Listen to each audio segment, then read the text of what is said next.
Sunday, we mentioned to you that we were going to, on Sunday nights throughout this month, we were going to do a series of studies based on the life and travels, if you will, places that Jesus found himself, the events and circumstances that occurred in various locations, and we're going to spend our Sunday evenings over the next few weeks doing that and talking about some of these scenes and moments that you find Jesus in. We began last week, obviously, with his birth, right? He has to come into existence in this world before any of those travels and places that he visits and scenes that unfold as it relates to his ministry. Before any of that can occur, he had to come into this world, and according to God's plans and the prophecies that related to him. We followed him quickly from after his birth over into Egypt as they were escaping the challenges that Herod was creating, and so they reside in Egypt for a period of time. They hear Herod has died, and they decide that it's safe enough to at least come back into the region, and they finally migrate their way back into Nazareth. And where Jesus is basically raised, in that community there in Nazareth, we see not a lot about his early days, right? We don't know much. We see his birth. We hear that he travels into Egypt. We know that they come back to Nazareth. We know that about 12 years old, and we spent some time down there in Jerusalem with him, there at the temple, teaching and amazing the teachers at his wisdom and knowledge as it relates to the Old Testament law. We told that story about how he stayed behind and his parents had to look for him, and they were confused about the work and purposes he was going to encounter, and yet at the age of roughly 12 years old, he returns back to Nazareth with them and obeys them and is subject to them. I should have mentioned last week, by the way, and always an interesting thought to consider, that if Jesus, the Son of God, had to be subject to his parents, young people, you might want to think twice, right? If Jesus had to, then you probably should too. He is the Son of God, and he gives a great example to any and all to recognize that he had earthly parents, though he had some really important things to be doing.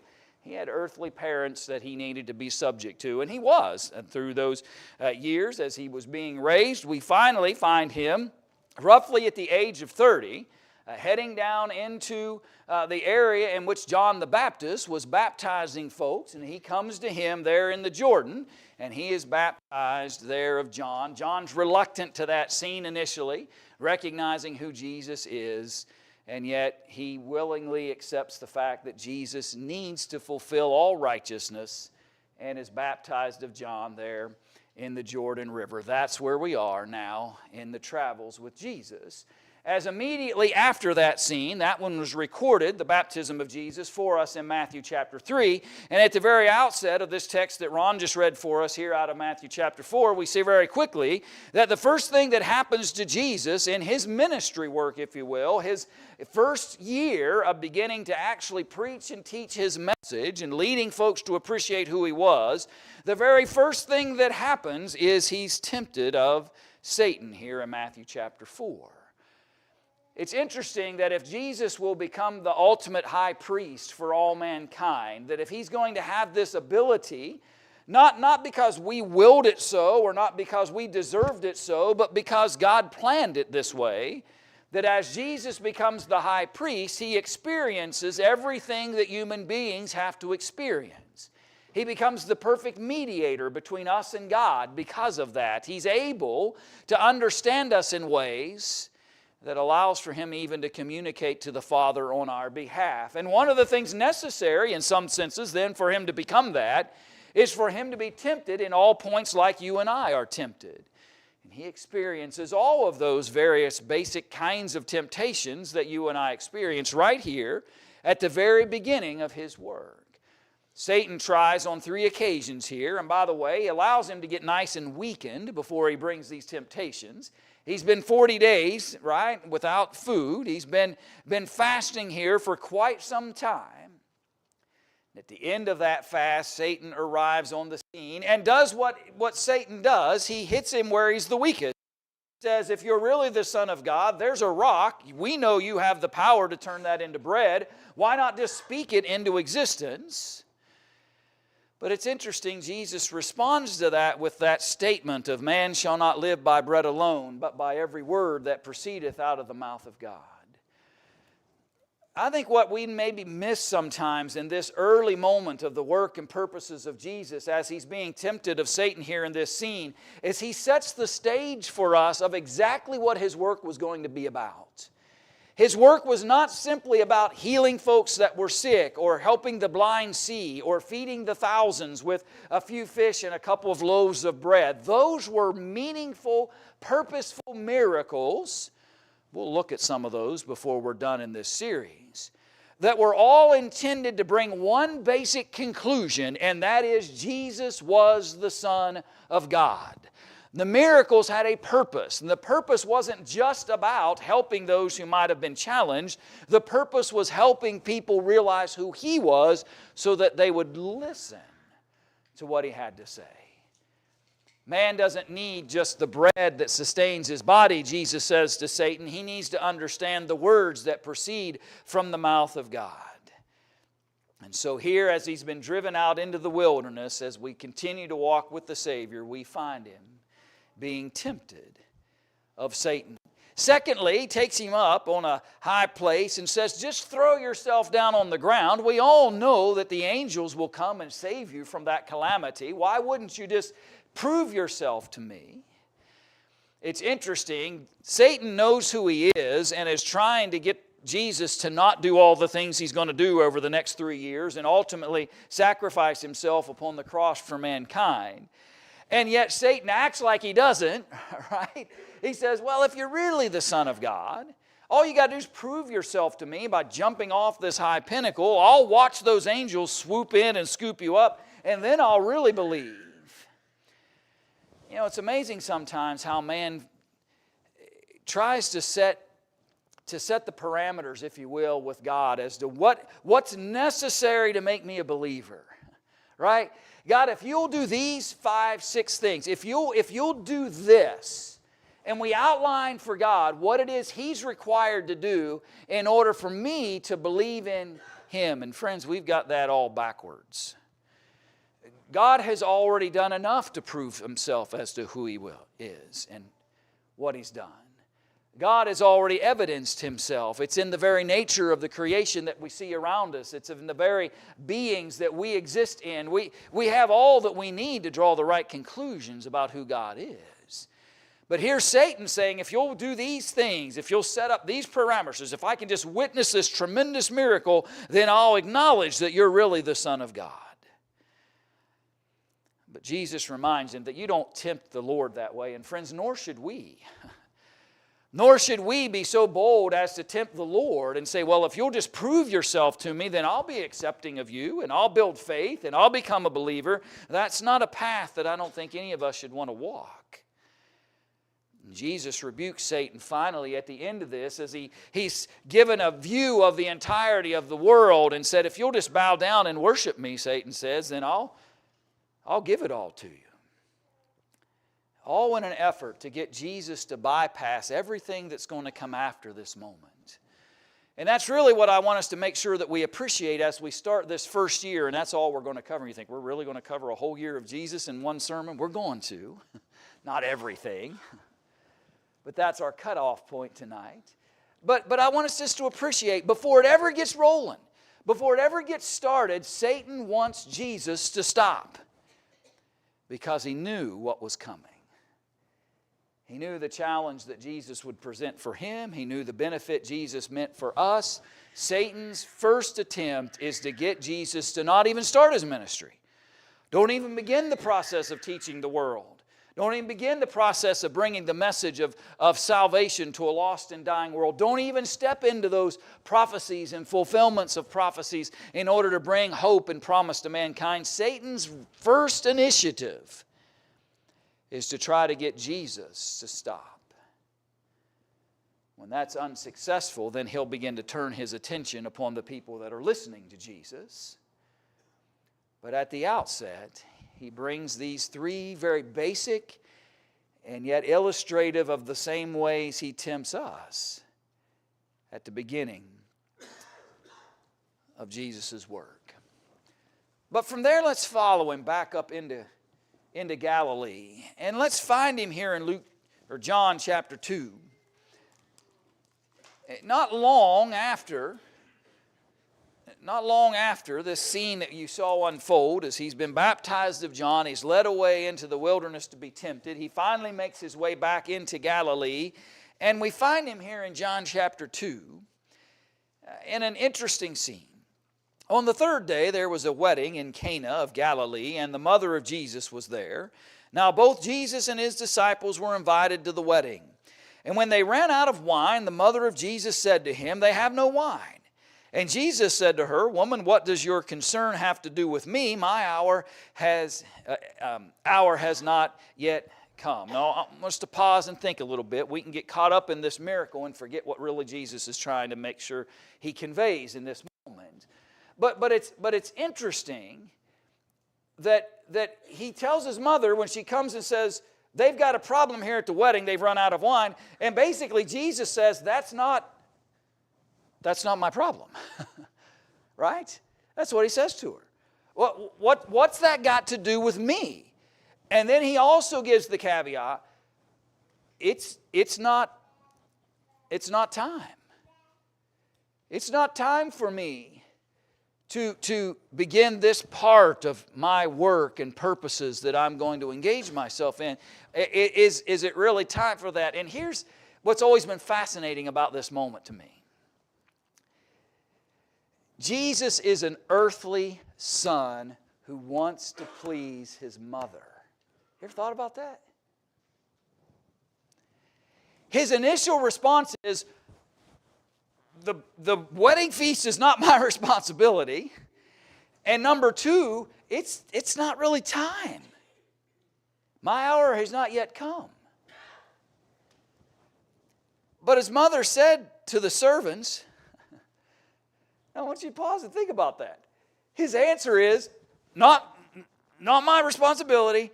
It's not really time for me to do those kinds of things right now. She doesn't listen to any of it. She turns to the servants and says, whatever he tells you to do it. Whatever he tells you to do it. I don't know that I've always appreciated that aspect of this scene here in Cana.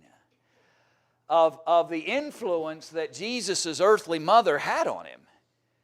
To even be able to, in some ways, move him towards this first miracle, even when he may not necessarily want this to be the first miracle. The first evidence of who he is and the power that he has. And yet she influences it. Now there were set there 6 water pots of stone, according to the manner of purification of the Jews, containing 20 or 30 gallons apiece. And Jesus said to them, "Fill the water pots with water," and they filled them up to the brim. And he said to them, "Draw some out now and take it to the master of the feast." And they took it. When the master of the feast had tasted the water that was made wine, he did not know where it had come from. But the servants who had drawn the water knew. The master of the feast called the bridegroom. And he said to him, "Every man at the beginning sets out the good wine, and when the guests have well drunk, then the inferior. You have kept the good wine until now." This beginning of signs Jesus did in Cana of Galilee, and manifested his glory, and his disciples believed in him. So what we have here now, notice, is a miracle that leads those initial followers of Jesus to begin to realize he is the one we should be following. Notice the account in the record at the very end of that conversation. These were the beginning of the signs of Jesus that he did in Cana of Galilee and manifested his glory. And his disciples are now becoming believers in him. They began as followers. They'll slowly become learners of him, and they'll ultimately become full disciples, committed believers, and who Jesus is and what he's about. And this is the first sign of that. Though coaxed by his mother, not necessarily maybe the first miracle that if he was to choose it on his own in some senses that he would have selected. But it's the one that starts it all. Where Jesus is now going to have to own the fact that he is the Son of God. And he will begin to slowly reveal that power more and more and more as he progresses throughout his work and teachings. But again, I want you to go back to something I said earlier and remind ourselves of it. What was the end result of the miracle? Not a better wedding feast. The end of the result of the miracle was his followers started becoming believers because of who Jesus was and the power that he possessed. And so it begins with the work and purposes of Jesus. From Cana, go over to Capernaum with me for just a moment as we leave that scene. And in verse 12 of John chapter 2, after this he went down to Capernaum. He, his mother, his brothers, and his disciples, and they did not stay there many days. It's interesting because this basic region, I think sometimes we might forget that the bulk of what Jesus did happens up. It's as if I'm trying to share the map behind me by signing here in the air. Anyway, you know what I'm pointing to back here on this map. That region to the north, Cana, Capernaum, Bethsaida, everything in and around the Sea of the Galilee to the north, that's where the bulk of that happened. Not down here in Jerusalem, right? We think Jesus, we think Jerusalem. No, very little in many senses happened in Jerusalem. By the way, not much good ever happened in Jerusalem as it relates to Jesus. Some brief moments, but a lot of bad things happened. His ultimate crucifixion will happen in and around Jerusalem. The miracles, a lot of the teaching, the things that he accomplished and did, they happen up there to the north. And so after the miracle in Cana, he runs over to Capernaum, but he didn't stay in that place very long, didn't stay very many days. I keep referencing you to this series, The Chosen, because I know a lot of people have watched that and have paid attention to that series. And if you watch that, you'll see Capernaum keeps coming up in the conversations. And because Jesus did spend a lot of time in and around this particular region. Although it's a complete fabrication, by the way, the kinds of things that came out of Cana, if you watch that. Never mind. We'll do that maybe some other time. Come to my house, we'll watch it, and we'll say that was true, but not so much that. But anyway, verse 13 of John chapter 2. Notice now, he is going to go down into Jerusalem. So you've got some days. Miracle at Cana, first miracle. Baptized of John already. Tempted in the wilderness already. Reveals initially who he is at this first miracle scene here in Cana. Spends a few days at Capernaum. But the Passover's coming. And he fulfills all the Old Testament law. In fact, that's the law he's living under. Right? He's sharing the gospel along his work and ministry and teachings. He's sharing the initial thoughts of the new covenant that will eventually come into force when he dies upon the cross. But the law that he's governed by is the Old Testament law. That's the law he was born under and was obligated to. The one that he lived perfectly in relationship to. And so when the Passover arrives, we learn that he decides to go to Jerusalem. Verse 14, John chapter 2. So he found in the temple when he arrives there those who sold oxen and sheep and doves and the money changers doing business. Now, remember when we talked about that trip that he made with his family down into Jerusalem? And that narrative taught us that that was the practice of his family, to travel to the feasts that were happening there in Jerusalem. And so my thought from that is that at 12 years old, that one scene that we do have was not Jesus' first trip into Jerusalem. I think we could fairly argue that probably was not his last prior to this scene. I think we could fairly conclude that it was the continued practice of his family to continue to travel to the feast from the age of 12 forward. We just don't have the recordings of that. Now you might say, well, you don't know that, Brian, and you're right. I don't know. But it seems accurate according to what was said of the practice of the family, that each year they traveled down to Jerusalem for the feast. And all I simply want us to appreciate here is that it is plausible that Jesus has repeatedly seen this scene over and over and over again as he's traveled into Jerusalem over all of these years, but it wasn't yet revealed who he was. The teachers were amazed at a 12-year-old that knows the law better than they do. It baffled others at the amazing knowledge that he had. His parents were upset with him that he did this to them and hung around Jerusalem while they were traveling back to Nazareth. He makes that statement, "Don't you know I should be about my Father's business?" And yet the text says he went home and was subject to them. But now the miracle at Cana has opened up who he is. The scene at the baptism of John, when John declares, "Behold the Lamb of God who takes away the sins of the world," that it's slowly starting to become revealed as to who Jesus is. And so this trip into Jerusalem's different. That's what I'm trying to get you to see. He's traveled to Jerusalem and back to Nazareth and Jerusalem and back to... That's happened on multiple occasions. This one's different. This trip is different than all the others. Because now he has already started to acknowledge and to explain and to show and to demonstrate who it is that he is. And so when he finds the temple in this circumstance, as he had seen most likely before, he makes a whip, verse 15, of cords, and he drove them out of the temple with the sheep and the oxen, and poured out the changers' money and overturned the tables. And he said to those who sold doves, "Take those things away, and do not make my Father's house a house of merchandise." By the way, I'll pause for a second, because that's highly common, isn't it? If you're going into any tourist spot anywhere in the country, just pick one. And what will you find there?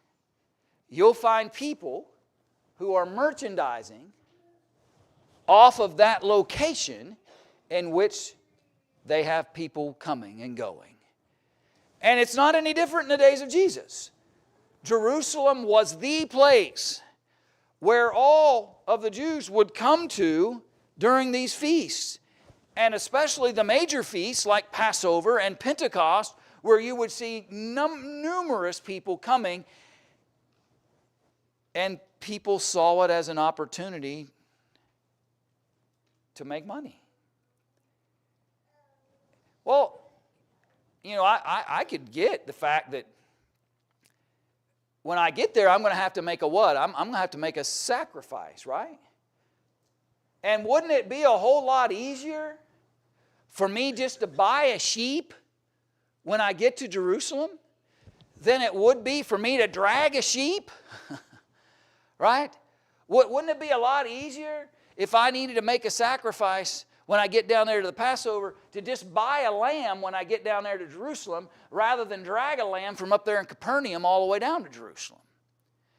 From a practical measure, it makes sense. Now, I suppose it's quite possible Jesus wouldn't have had any problem if this was going on outside the temple grounds. He might have even understood why it was happening outside the temple grounds. But people had decided, no, we want the best spot where we can advantage our business practices the most. And if the prime location for that's right here in the temple. And that bothered Jesus. It bothered him to come into God's place of worship, and rather than finding worshipers, what he found was merchandisers who were trying to make a dollar off of those who were supposed to be coming there to worship. So he makes this whip of cords, and he drives them out, and he drives out the oxen and the sheep, and he throws the money changers over.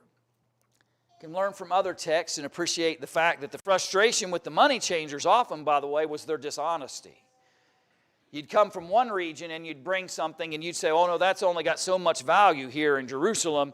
And the money changers, to be able to buy and sell what you needed once you got there, maybe wouldn't be real honest about that. only experienced it. I've only been out of the country one time in my life. When I worked with Dennis Allen up in Michigan, he and Benita took me over across into Canada. And I went to Canada, but we just drove. We didn't really go anywhere. We just kind of, so I could say I'd been to Canada. And we drove, but we stopped at a kiosk-like place when we first went in, and it had a place where you could put American dollars and get an exchange. And I was thrilled because I think I had $20 and it converted to like 22 in Canadian dollars. And I thought, well, man, I just need to go get a truckload of 20s, right? And come up here, and I'll make. And then I went to buy something and realized, oh no, that 22 didn't carry as much weight as the 20 did down here. What's your point, bro? Well, I relied upon that kiosk and those who ran that kiosk to be honest with me in what the fair trade of that American dollar was as it relates to that Canadian dollar. They weren't doing that in Jerusalem, these money changers. They weren't being honest people. They were robbing others in relationship to that, and Jesus isn't having it. Get rid of these things. And then his disciples, verse 17, remember that it is written, zeal for your house has eaten me up. They think about the prophets, right?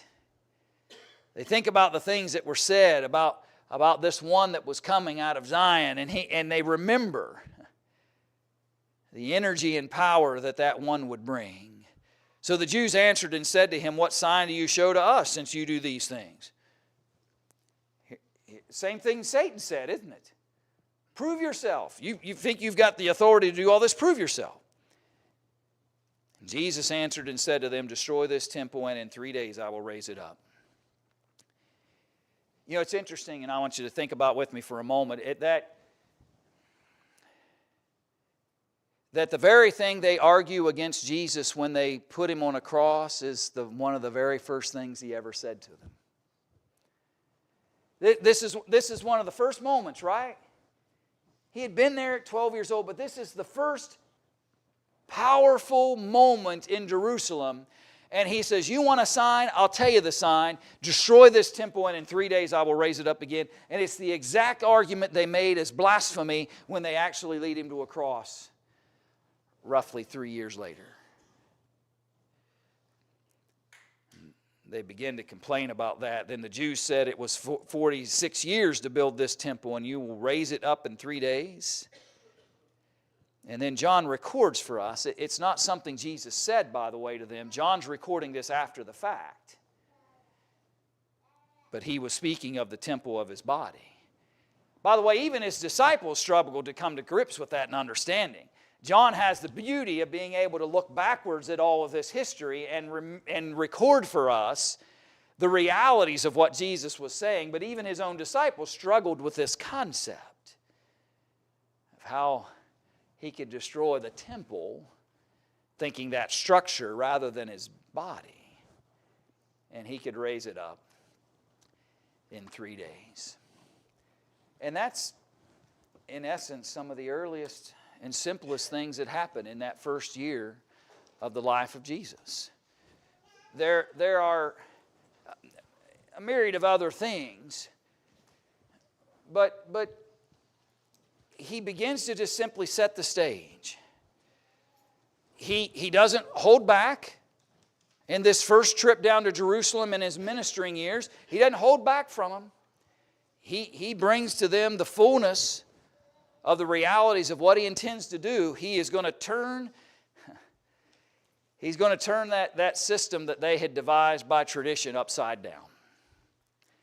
He was going to fulfill the law, but this nonsense of how they were using the temple and the manner in which they had created traditional thinking that was just as lawful to them as the message of God, he's beginning the process here in this very first year of his ministry of showing them that's not going to work anymore. And one of the very first things he does to demonstrate that is he drives these folks who have completely turned the temple into that which was never intended to be. He drives them and their merchandise out. A visual, if you will, of Jesus' intent to cleanse. Right?